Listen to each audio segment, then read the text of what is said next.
देखिए, सबसे पहले तो अगर इस्तीफा या त्यागपत्र किसी का आना चाहिए तो वो ममता बनर्जी का होना चाहिए। जो जवाहर सरकार जी ने पत्र लिखा है, यदि वो उस पत्र पर अमल करते हुए अपना त्यागपत्र सच में दे देते हैं तो दो तीन बातें जो हम लगातार कह रहे हैं वो स्पष्ट हो जाती है, वो विंडिकेट हो जाती है। सबसे पहले कि टीएमसी का मतलब तृणमूल कांग्रेस नहीं, टू मच करप्शन बन चुका है।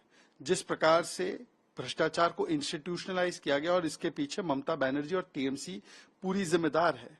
और वो बताते हैं कि जब भ्रष्टाचार के बारे में बोला गया या बताया गया उनके द्वारा तो उनको चुप करा दिया गया। मतलब कि टीएमसी का मतलब तानाशाही मानसिकता और कल्चर भी है। मतलब भ्रष्टाचार भी करने देना है और भ्रष्टाचार के बारे में कुछ बोलना भी नहीं है।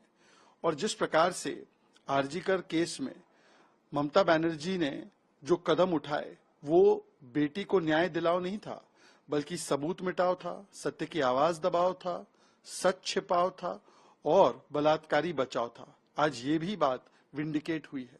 परंतु ममता बनर्जी ने क्या किया? इस आंदोलन को, इस प्रदर्शनकारियों को कभी अपमानित करना, कभी धमकी दिलवाना, कभी उन्हें चुप करवाना और संदीप घोष जैसे करप्ट लोगों के साथ खड़े हो जाना, अपराधियों को बचाना। आज सवाल ये बनता है कि आप ही के सांसद कह रहे हैं कि इस सरकार के खिलाफ टोटल नो कॉन्फिडेंस है। जो आंदोलन हुआ वो कोई प्रायोजित आंदोलन नहीं था, ये जनता का आंदोलन था, ये जनता के लोगों के बीच, ये डॉक्टर्स का आंदोलन था। परंतु टीएमसी के विधायकों ने क्या कहा? डॉक्टर्स कसाई है।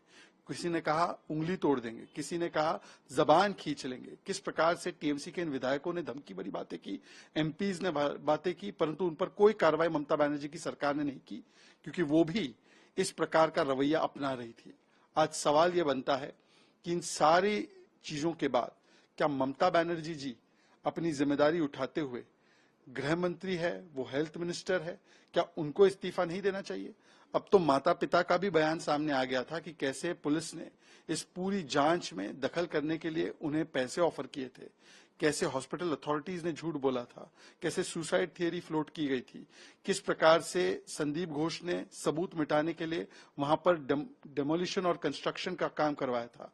अब इसके बाद ममता बनर्जी को अपने पद पर बने रहने का कोई अधिकार नहीं बचता और जवाहर सरकार के अलावा उनको भी अपना त्यागपत्र देना चाहिए। पर यह दुख की बात है कि ममता बनर्जी अपना त्यागपत्र नहीं दे पा रही है।